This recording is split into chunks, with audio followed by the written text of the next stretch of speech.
One of the pivotal moments in my career was about 15 or 20 years ago. And I took a week long, yes, an entire week long. It might have only been 3 days, but I remember taking up the entire week of a time management course.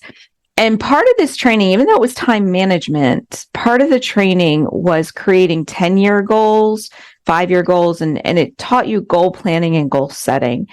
And it taught you how you take like every month or every week or every year, and you're always making steps towards those goals.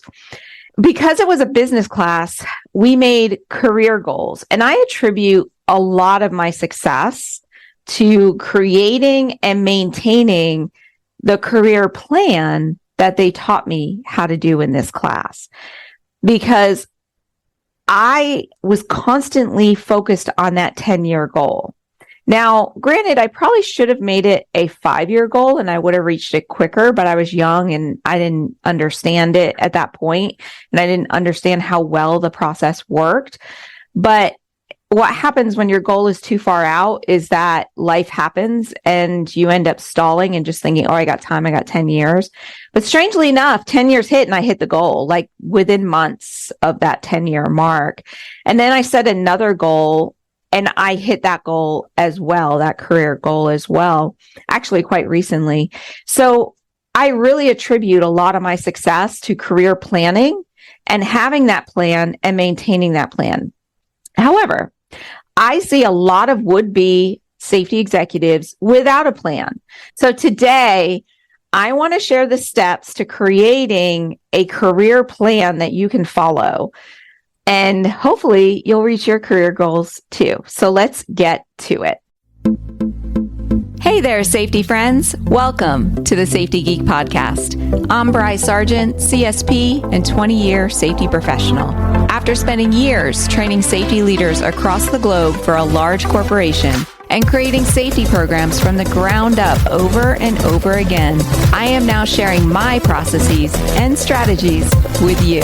At the Safety Geek, you will learn how to manage an effective safety program that increases your management support and employee engagement, all the while helping you elevate your position and move up in your career.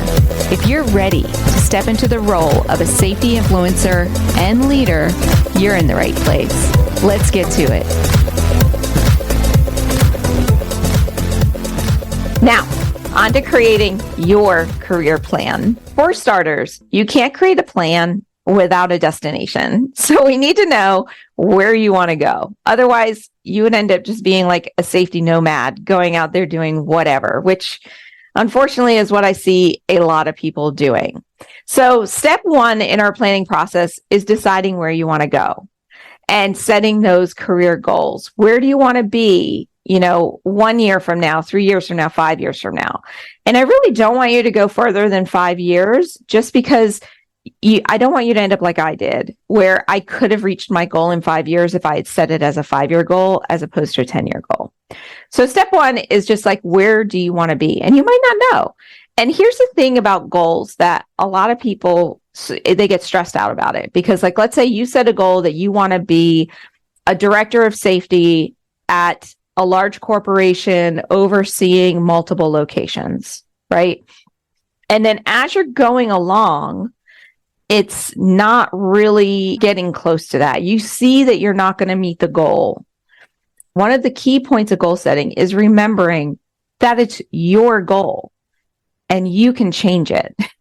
It's your plan and you can change it. There's nothing wrong with going off your goal or going to a different goal or going off your plan or changing your plan. The only thing that is wrong is staying still. The only thing that is wrong is not making the plan and not trying to go for something, right? So I want you to not get stressed out over whatever this goal is, because you want to reevaluate your goals every single year anyway, and you can change them. In fact, I change my plan probably every 6 months.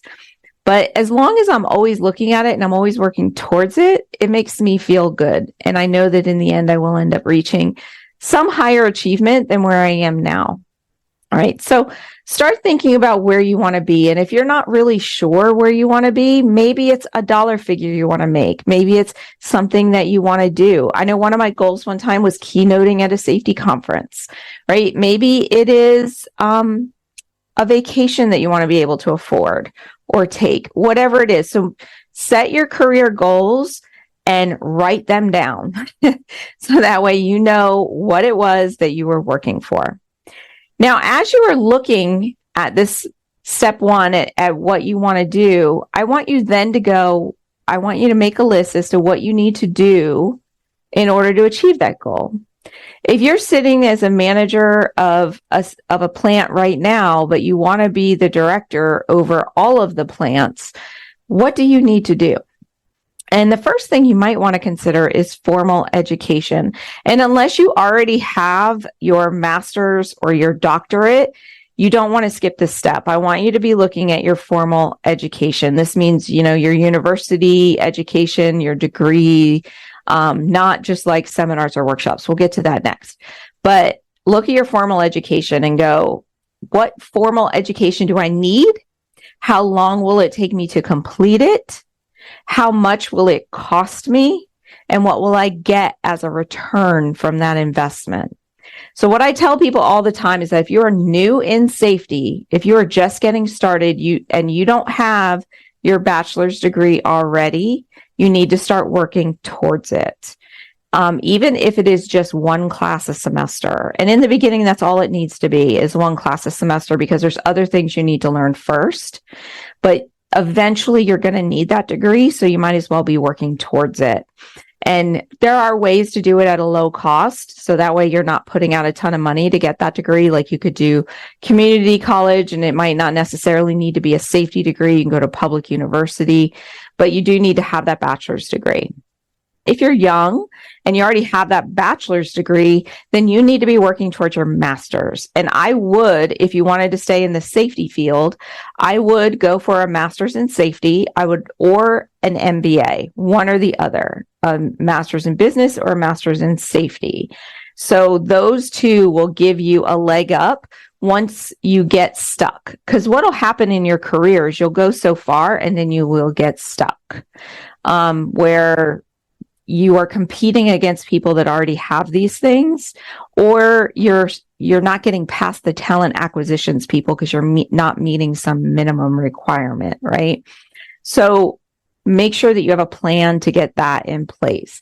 And if you have never attended college, it could take you on a part-time basis anywhere from 6 to 8 years to complete that. So plan that out. An MBA or a master's can take you anywhere from 2 to 4 years to complete it. And there are some great masters in safety that you can get online, or look at your local, wherever you can get like an in-state discount would be good as well. So I'm always a fan of public universities just because there is no advantage over public institutions compared to private, unless that private is Ivy League, when you look at the span of income that they can make from it.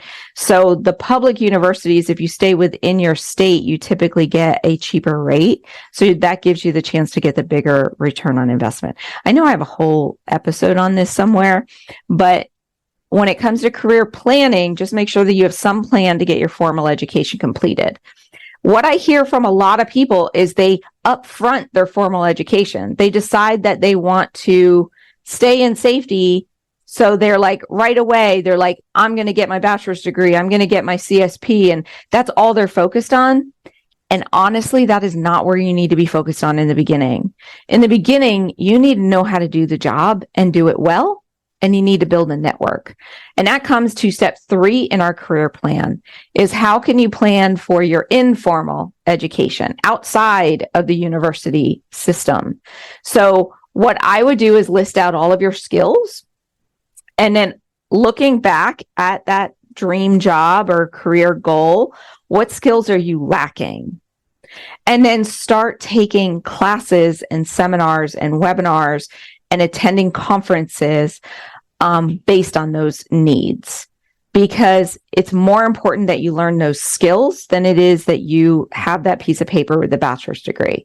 The sooner you can learn the skills and the processes and systems of doing your job, the better you can get at the job. So you can build up that braggable track record of results that when you combine it with your degree, it kind of makes you unstoppable in the job market. Okay. So go back to that career goal, look at everything they're looking for. What can you obtain through informal education, through online classes, through maybe your local safety council? So like local safety councils typically do like a monthly training. So maybe you can go to that monthly training. I know ASSP, they have monthly meetings. You can go to those meetings and start learning the skills. You don't need a piece of paper to prove that you learned the skill. You just need to learn the skill. You need to get really good at the job and build up that braggable track record of results. So as you are looking at your career plan, that is what I would front load, is getting the skills and knowing how to do the job. And then on the back end, you're just taking 1 or 2 college classes to finish off that degree. All right, the next step in your career plan is certifications. And this is where it gets tricky, because anyone who's downloaded, you can go to the safetygeek.com/certifications.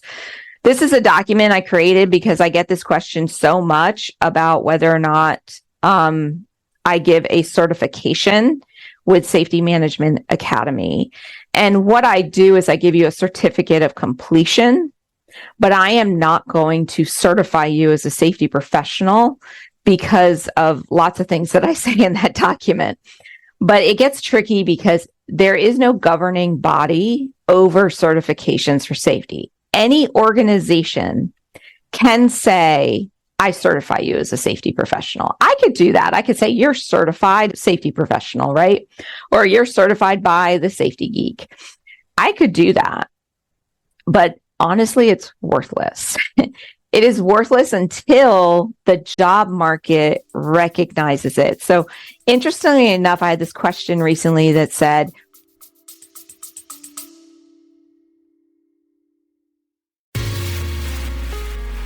hey there, quick break in this episode, but it's worth it, I promise.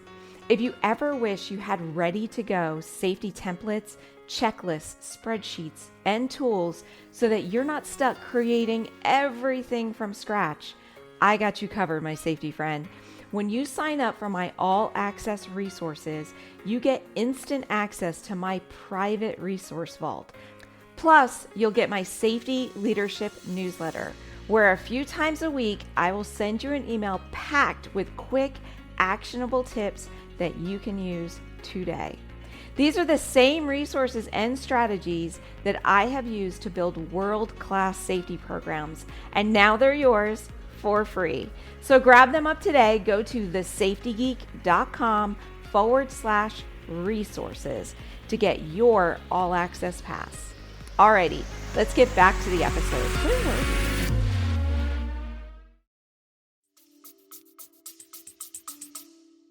Does OSHA recognize Safety Management Academy? Is it a recognized training? And I'm like, OSHA doesn't recognize any training other than the OTI Center, which is the centers they operate and they oversee.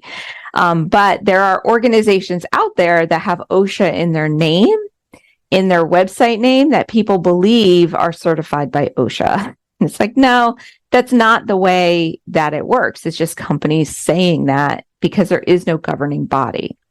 So I'm a certified safety professional by the Board of Certified Safety Professionals, which is a company, but it is a recognized company. And who is it recognized by? By the marketplace. So look at the job postings and look what they're looking for. And if it is a certification they want to see, then that's what you need to go for. A lot of times what you'll see is they're looking for a CSP, which is what I have. They may also be looking for a CHST, which is the construction health and safety technician. I've also seen them looking for a CIH, which is the industrial hygiene one, which is probably one of the hardest ones to get. But look at what they're looking for. I think like if you're in another country, if you're not in the US, it's like a NEBOSH certificate. whatever the job market recognizes, that's what you want to go for. And honestly, it's just a piece of paper. It doesn't really have much meaning. The reason why people ask for certifications is because they don't know how to do our job. And the only way to prove that you know how to do your job is this certification. This is why I say building up that braggable track record of results and getting the skills will also help you prove that you can do your job. So let's say you're not an academic and you're never going to get your bachelor's degree. That means you can never get your CSP. But if you had a portfolio of positive results and you had a strong network, they will overlook that. They're really just looking for you to be able to prove that you can do your job. And it's also for you to get past that talent acquisitions piece where they have a stack of 100 applicants that they need to weed through.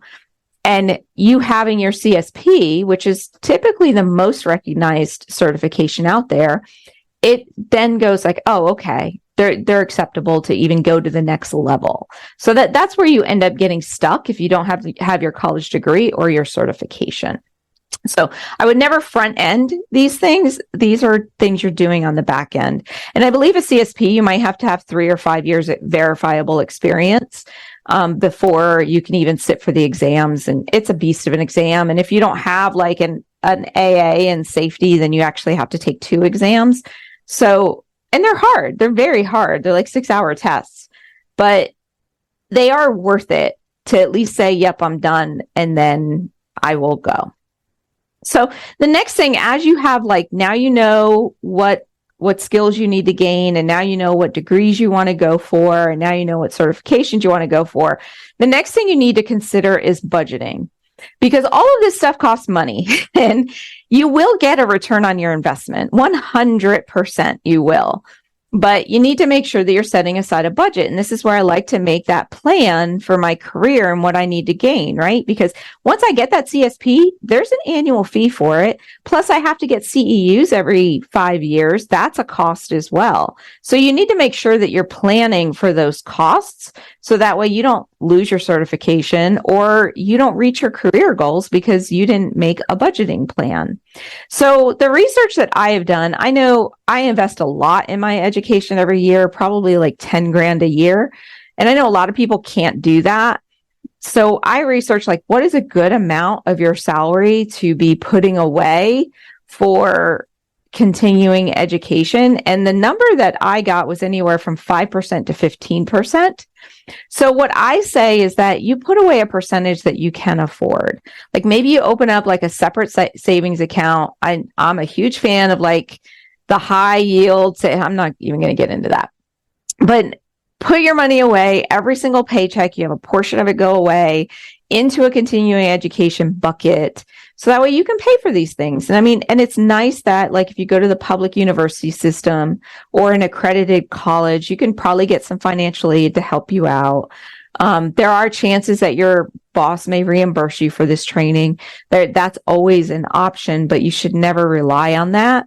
Because this is what I want to tell you. I used to have the mindset of that I don't pay for my own stuff. If you want me to learn something, you need to send me to the class to learn it. And you need to pay my travel and you need to pay my hotel and pay my food because I'm a young mom with kids and I can't afford it.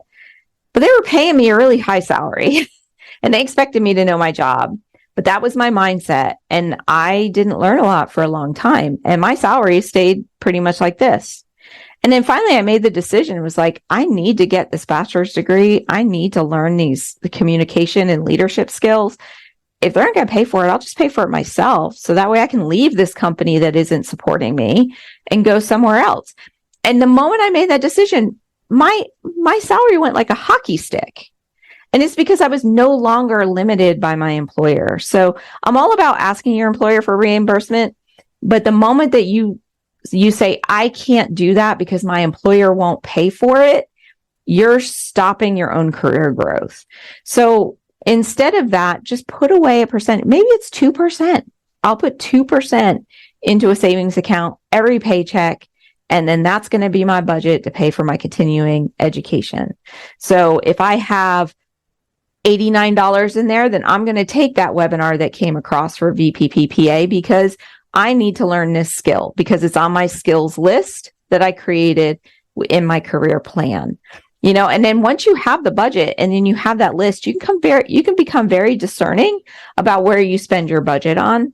So that way you make sure that you're looking out for your career growth. And the last thing that I wanted to touch on was that once you have your career plan, you know what your goals are, you know your education requirements. I would say your next step is that you're always looking at it. That is the key to what really got me to meet my goals, was that every month at a minimum, I would pull out my plan and I would just look at it. I very rarely made any changes, but the fact that I looked at it and I read it again made me make decisions that were right for me. Once again, hockey stick, right? So always make sure at a minimum every month, maybe every year, definitely. I would say at a year, you actually redo the plan to make sure you're still on track, because some stuff you might have knocked off and you might have a new thought as to what you want to do in your career. So every year you reevaluate it, but every month you just kind of look at it and make sure that you're still on track. All right. So I hope that helps you. In the end, the last thing I want to touch on is balancing work and career and education and family, because you have a life, right? And you're working to support that life. Your life is not your work. Your work is just supporting that life.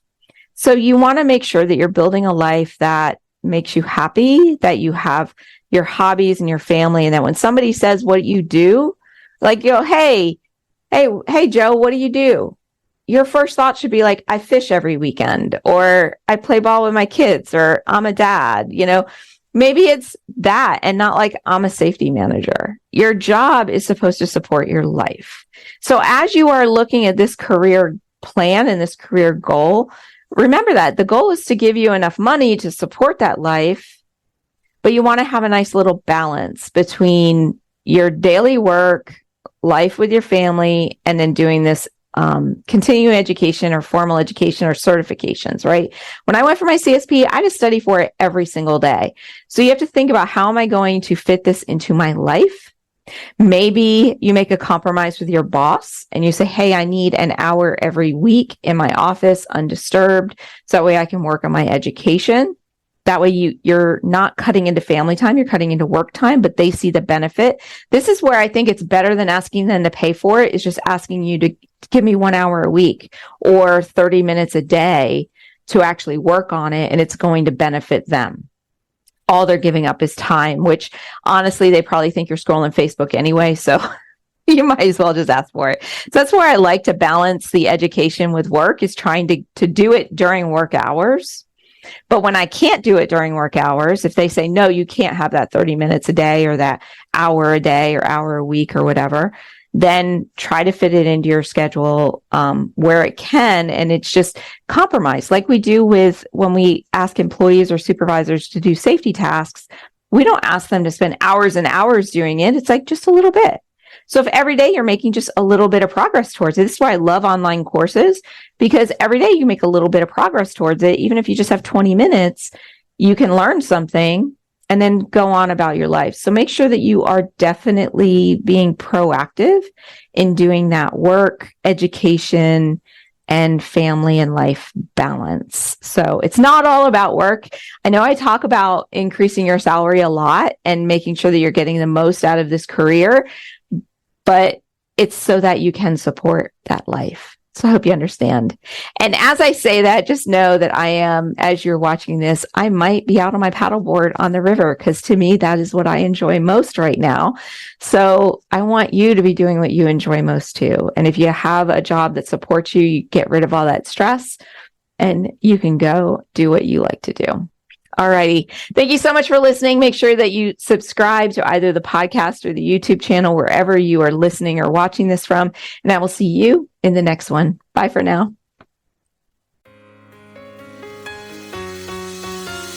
Hey, if you're just getting started in safety, or you've been at this for a while and are hitting a roadblock, then I want to invite you to check out Safety Management Academy. This is my in-depth online course that not only teaches you the processes and strategies of an effective safety management program, but how to entwine management support and employee participation throughout your processes. Are you ready to finally understand exactly what you should be doing and ditch that safety police hat forever? Then you have got to join me and your fellow safety scholars over at Safety Management Academy. Just go to thesafetygeek.com/SMA to learn more and to get started. That's thesafetygeek.com/SMA. And I will see you in our next Students Only live session. Bye for now.